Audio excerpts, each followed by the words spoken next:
மாயனை மல்லும் வடமதுரை மைந்தனை தூய பெருநீர் யமுனை துறைவனை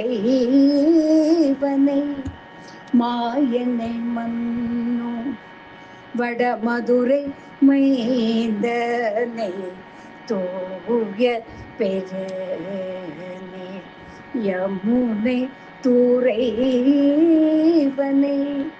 ஆய குலத்தெனு தோன்றும் அணி விளக்கு ஆய குலத்தெனு தோன்றும் அணி விளக்கு தாயை கூடல் விளக்கம் ஸ்ரீதாமோதரனை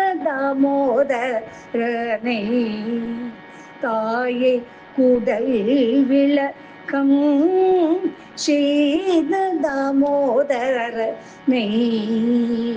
தூயோமாய் வந்து நாம் தூமலர் தூவே தொழுதே வாயினால் பாடி மனதினால் சிந்திக்க தூயோமாய் வந்து நாம் தூமலர் தூவே தொழுதே வாயினால் பாடி மனதினால் சிந்திக்க போய விழையோ புகுதருவார் நின்றனவும் போய பிழையோ புகுதருவார் நின்றனவும் தீயினில் தூஷகும் செப்பேலோ பவாய் தீயினில்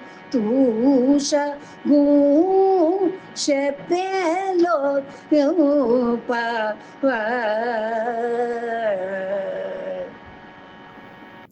மாயனை மண்ணு வடமதுரை மைந்தனை என்று துவங்கும் இந்த பாசுரத்தில் ஆண்டாள் நாச்சியார் கண்ணனின் திருநாமங்களையும் அவனை வணங்குவதால் ஏற்படும் நன்மைகளையும் கூறுகிறாள். மாயனை பிரமிக்கத்தக்க செயல்களை செய்தவனை, மண்ணு வடமதுரை மைந்தனை, மதுராபுரியில் அவதரித்த கண்ணனை, தூய நீரை கொண்ட யமுனை நதிக்கரையில் உறைபவனை, ஆயர்குலத்தின் ஒளி விளக்காய் இருப்பவனை, தன்னை பெற்றெடுத்த தாய்க்கு பெருமை சேர்த்தவனை, தாமோதரன் எனும் ஆயர்பாடி கண்ணனை எப்போதும் மனதில் சிந்தித்து தூய மலர்களால் அர்ச்சித்து வாயார அவன் புகழ் பாடி துதிப்பதால் முன்பு செய்த தீவினைகளும் இனி வரும் காலத்தில் அறியாமல் செய்யும் தீவினைகளும் தீயிலிட்ட பஞ்சு போல காணாமல் போகும். எனவே பாவையரே மார்கழி நீராட வாருங்கள் என்று ஆண்டாள் நாச்சியார் கூறுகிறாள். தாமோதரன் ஆயர்பாடியில் விஷமக்கார கண்ணனை யசோதை கயிற்றால் உரலில் கட்டியபோது கண்ணனின் உதரத்தில் தழும்பு ஏற்பட்டது. அதை குறிப்பதே இந்த தாமோதரன் எனும் திருநாமம். ஓம் நமோ நாராயணாய.